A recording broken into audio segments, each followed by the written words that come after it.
sana. Saya Vina Giyunianti. Saya Penny Sofianti. Saya Elsa Fauzia. Saya Fazila. Berikut presentasinya protokolan bab 14, persiapan penyelenggaraan pertemuan atau rapat. Bab ini daftar isinya pertama pengertian rapat, fungsi dan macam-macam rapat, syarat dan persiapan pelaksanaan rapat, terakhir kesimpulan materi. Pertama, pengertian rapat. Pengertian rapat. Rapat merupakan bagian penting dalam aktivitas kerja. Rapat yang digelar oleh suatu instansi atau perusahaan merupakan wadah penting sebagai upaya peningkatan kualitas tugas. Di dalam rapat kerja, setiap orang yang terlibat dapat berkonsultasi dan berkoordinasi berkaitan pelaksanaan tugas pokok dan fungsinya. Dengan demikian, visi dan misi instansi dapat tercapai. Berikut contoh perusahaan yang sedang melakukan rapat. Fungsi dan macam-macam rapat. Masuk bab fungsi rapat. Fungsi rapat ini ada beberapa macam.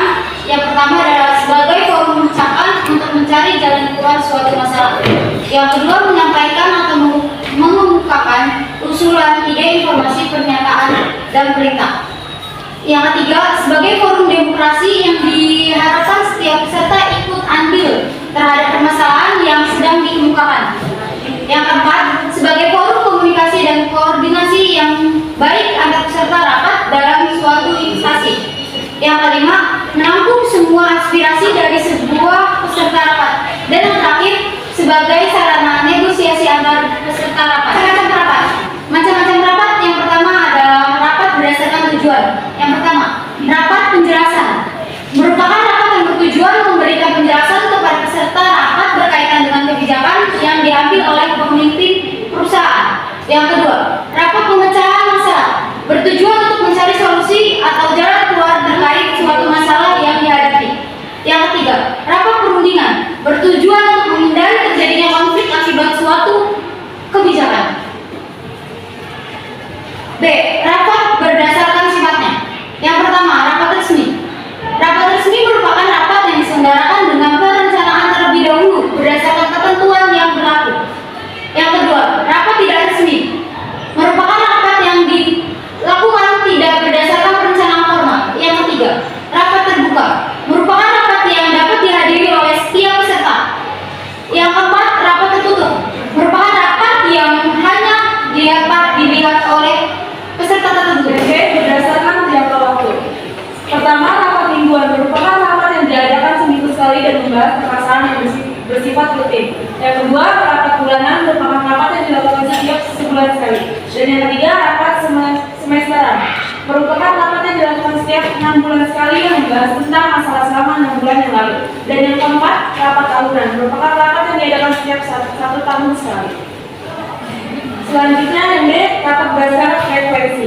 Rapat rutin merupakan rapat yang sudah ditentukan waktu pelaksanaan rapatnya. Dan rapat insidentil merupakan rapat yang pelaksanaannya tidak terjadwal. Rapat ini tidak ada persiapan karena sifatnya mendadak dan membahas masalah yang harus segera diselesaikan. Dan E, rapat berdasarkan hubungan dalam organisasi. Untuk yang pertama, rapat vertikal merupakan rapat yang dihadiri oleh pimpinan dengan stafnya yang bertujuan penyampaian kebijakan atau dalam rangka pengambilan keputusan. Dan yang kedua, rapat horizontal merupakan rapat yang diadakan antara pejabat dengan pejabat atau staf dengan staf. Dan yang F, berdasarkan hubungan dalam organisasi.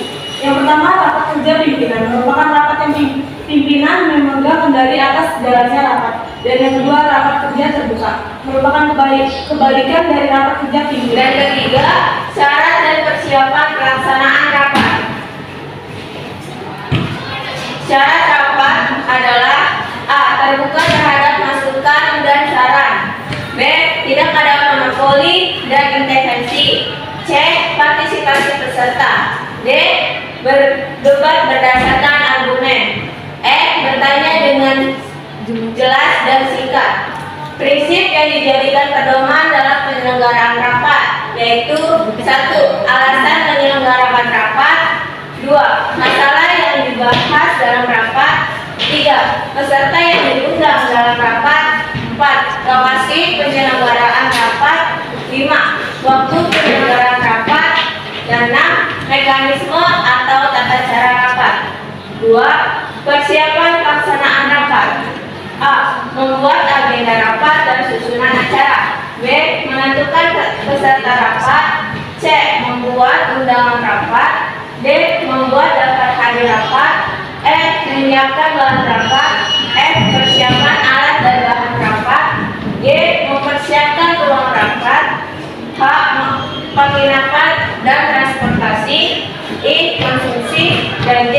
Persiapan praktik. Saya ingin melanjutkan nomor 4 kesimpulan materi. Kesimpulan rapat adalah berkumpulnya sekelompok orang untuk menyatukan pemikiran guna melaksanakan urusan di perusahaan. Dalam bab ini membahas rapat formal yang melibatkan 4 orang atau lebih.